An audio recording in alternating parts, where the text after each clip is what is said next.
Kailan mo nakilala si Manang LB Vergara? Nakilala ko po yan noong 2017. 2000, sa paanong paraan? Ako po ay namasukan ng May 2, 2017 po. Kayo po ay namasukan ng May 2 po.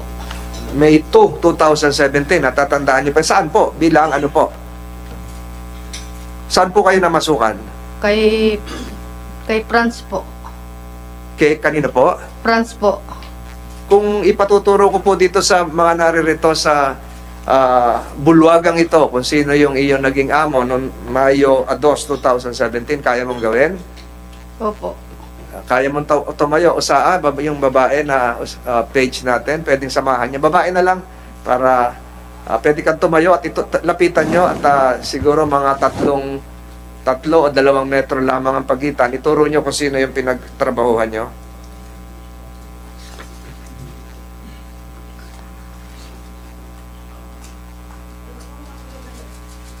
Pakilakas po. Nakaputi. Sino pa ho? Siya lang. Sino ho yung asawa? Alin po ang asawa? Ituro nyo ho. Let the records reflect that witness Melinda Ecrarinal Magno is pointing to spouses Ruiz seated in this hall. Pwede na ako kayo maupo. Mr. Chair, if I may. Senator Estrada? Only one question kay Madam France. Madam France, kilala mo to si Melinda? Paki-on po yung microphone. Sorry po, Your Honor and Mr. Chair. Opo. Alright. Let the records reflect likewise that spouses Ruiz are being assisted by their counsel. Kayo po yung abogado? Kayo po yung abogado? Attorney Lorman Arugay, Your Honor. Attorney Arugay. Any other questions, Senator Estrada? Yes. So Manang Melinda Magno, kayo po ay namasukan sa mag-asawang Ruiz at nakilala nyo, sabi nyo kanina, si Manang LB Vergara. Sino po nauna? Siya o kayo? May 2 po ako eh. Ano po? May 2. May ito. Siya po? Hindi ko na po natandaan yung pagpasok niya dahil nung pumasok po ako doon ay Nung pumasok kayo, nandun na ba si LB o nauna ka? hindi ko nga po natandaan kung basta 2017 po ako nandoon. Bago mga 1 linggo po bago ko pa siya nakilala. Araw po siguro ang pinag-anuhan namin dalawa. Araw ang pagitan. Opo. Hindi mo na maalala kung sino ang nauna. Opo. Pero nagkasabay kayo. Anong uri ng trabaho ninyo? Sa tindahan po. Saan lugar ito? Mamburao. Mamburong po sa barangay si Sais po. Kayo po ay tiga saan? Taga Mamburao po, barangay 9. Tiga ron din kayo sa bayan ng Mamburao. Opo. So kayo ay na-recruit ng mag-asawang Ruiz. Sa paano ang paraan? Kayo ay nag-apply o naghahanap sila ng makakasama sa tindahan o paano? May nag-recruit ba sa inyo? Meron po nag-recruit sa akin na taga Kabakaw po. Sino po yung, Sinamahan po ako noon. sino po yung nag-recruit sa inyo? Hindi ko po kilala kung hindi ko na po tanda yun. Matagal na po eh. 2017. So, tiga Mamburao din po yon. Taga Abra po. Ano? Taga Abra po yung nag-recruit sa akin. Baka malito ho yung iba nakikinig. Meron pong Abra na lalawigan sa norte, pero ang alam ko sa Mindoro, meron tinatawag na Abra de Ilog. Abra de Ilog po. Abra de Ilog. Liwanagin natin. So, itong Abra de Ilog ay isang bayan. Opo. Hindi ito yung Abra natin doon sa norte, Hindi po. malapit sa Baguio. So, Abra de Ilog, ni-recruit kayo at kayo ay namasukan. Gano'ng katagal kayo namasukan sa mag-asawang Ruiz? December po ako umalis noon eh. 2017 din po. November? December po. December. So, December. halos 6 na buwan lang kayo. Opo. Bakit po kayo ay 6 na buwan lamang nagtrabaho sa mag-asawang Ruiz? Kaya po ako umalis noon, gawa po na tinaga po yung kamay ko, maigi po at Paano po? Tinaga po yung kamay ko, maigi po at likod ng gulok ang pinantaga niya sa akin. Tinaga kayo ng gulok. Opo. Malakas. Opo. Baliktad, likod. Binaliktad sabi niyo. po, yung likod po.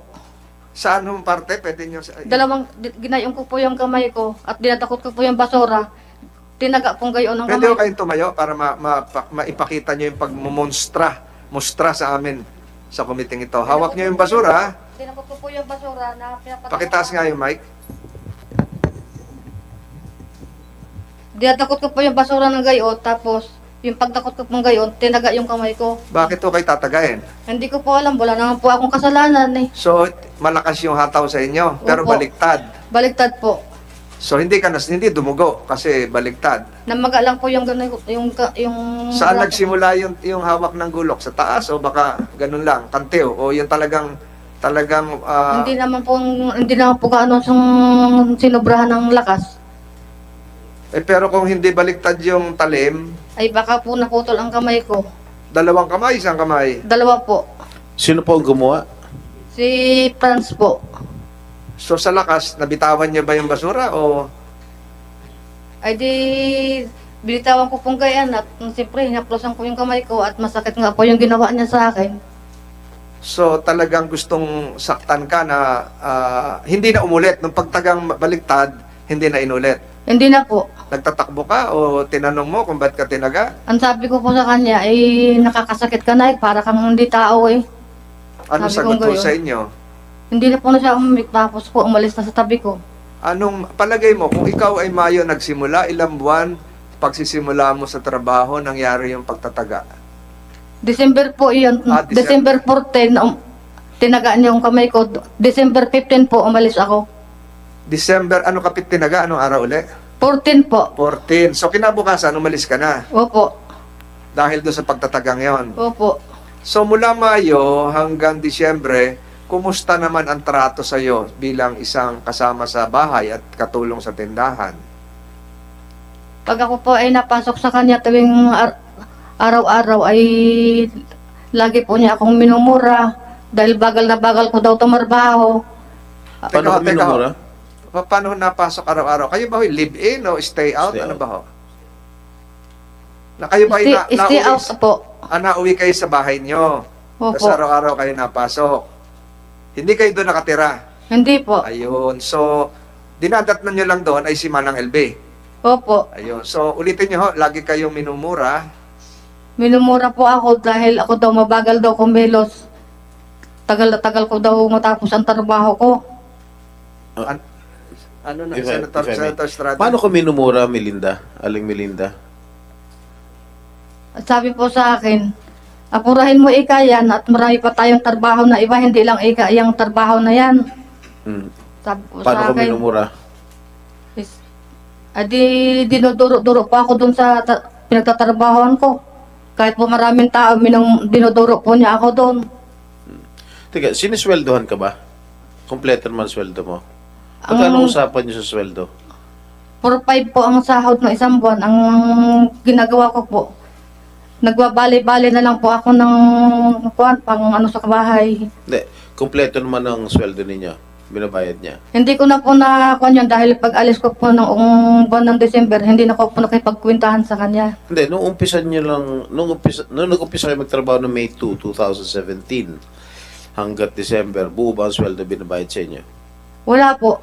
Wala, hindi kayo pinapasweldo? Hindi po, ay bali-bali lang po hanggang umalis ako eh. Magkano ang binabali ninyo? Ay di mga bigas po lang, mga grocery, yun lang po, tsaka mga ulam. Walang pera? Wala po. Walang binibigay sa inyong pera? Wala po. Okay. Senator Estrada. So, ikaw ay araw-araw pumapasok at minumura, sabi mo, dahil mabagal ka. Ito ba'y trabahong bahay o trabaho doon sa... All around po ang nangyayari sa akin. Kung minsan po nasa bahay niya, naglalaba, naglilinis ng bahay. Pero ang usapan niyo sa tindahan. Opo, ang alam ko po, tindahan lang ako. Sa inyo pong sinumpang sa Laysay, meron kayo nabanggit na anak niyo, Jeruel. Opo, kasama ko po, kami po mag-ina. Magsabay kayong namasukan. Opo. Nandito siya ngayon. Nandito po, ayun po. Si Jeruel ba? Ilang taon na si Jeruel? Siya ba ay nanumpa? Comsec, wala kang sinumpang salaysay pero hinihiling ng committee ito na dito ka rin maupo. Sige, sige. Pwede kung umurong tayo ng isa, Miss Cueto, para lumuwag-luwag dito sa... Pwede mo itabi kay Franz. magtabi sila na ano. Hindi, magtabi sila magnanay. Ayan, urong lang tayo ng one step, ano. Huwag ka matakot, Comsec, palapit sa iyo.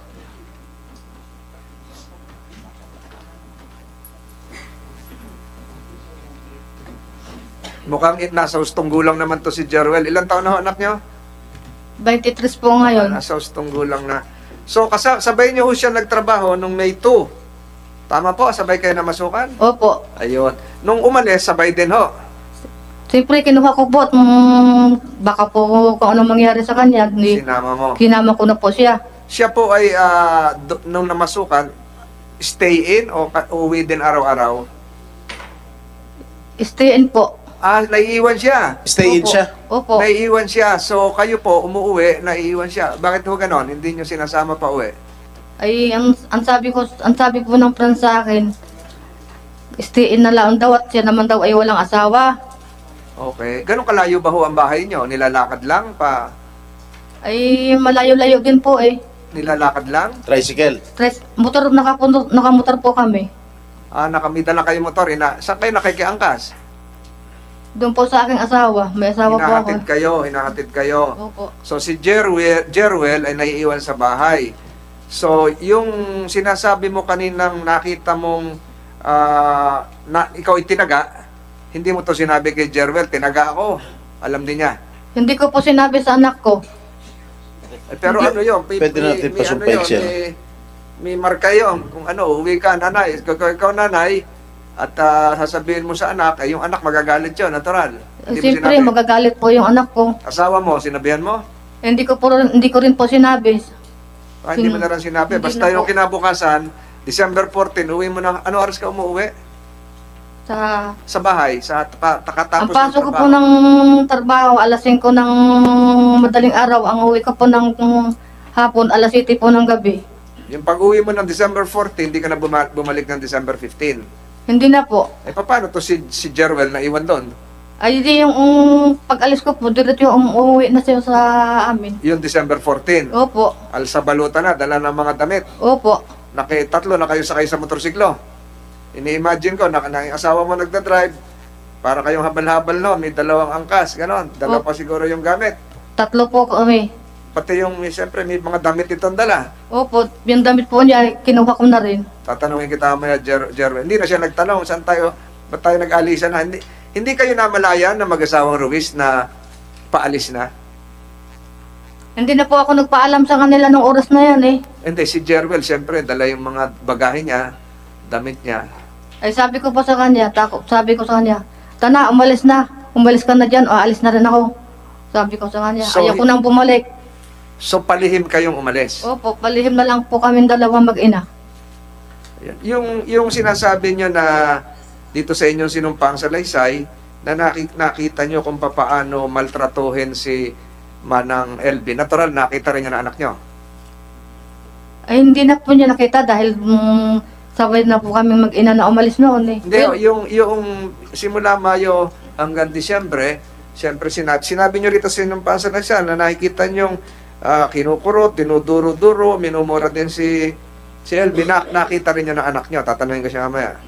Kasi stay in siya doon eh. Hindi na natin alam kung pag-uwi nyo ng alas 7, kung ano nangyari ng alas 8, alas 9, alas 10. Opo. Malamang nakita niya. Pwede ba bang ilarawan mo sa kumiting ito kung ano mga nasaksihan mong pananakit kay Manang LB at sa kamay nino nagmula? Sino po? Kayo po Ako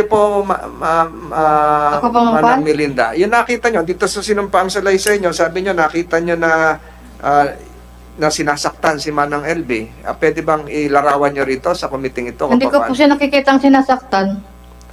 Yung oras na yan, ako lang po ang sinasaktan ng Franz. Ikaw ang sinasaktan. Opo. Pero si Manang LB, nung una mong nakita, anong itsura niya? ay maayos po ang katawan niya, mataba po siya noon. Mataba? Na araw-araw po siya nagliligo. Hindi naman po siya napapabaya sa sarili niya. Nung una mo nakita? Opo. Kakaiba sa yung itsura ng katabi mo ngayon? Ay, iba po noon, makinis po ang balat niya noon eh. So, nung umalis ka noong Disyembre 2017, ang itsura ni Manang LB, pareho pa rin nung una mo nakita. Opo, yan pa rin po yung kanyang katawan noon. Ito ngayon, hindi ka naman nagulat na iba na yung itsura niya? Alin po? Itong itsura niya ngayon, Ay, ibang-iba po ngayon, para na po siyang senior eh. ngayon mo lang siya nakita uli. Opo, Simula nung 2017, ngayon mo lang siya nakita uli. opo. Paano mo nalaman na merong isang ganitong usapin na kinakaharap ang mag-asawang Ruiz at si Manang LB? Saan mo nabalitaan? Nakita ko po sa Facebook. Facebook. Opo. Nakita mo sa Facebook na kakaiba na itsura, kaya minarapat mong tumistigo? Opo. Kanino ka lumapit with the information? Kanino ka lumapit, Miss Melinda, para Ako tumistigo po ang dito? nilapitan ng Ma'am Rimilin Montales. Ano po? Kay Ikon po, kay Rimilin Montales. Anyway, Jerwel, nanumpa na ito si Jerwel.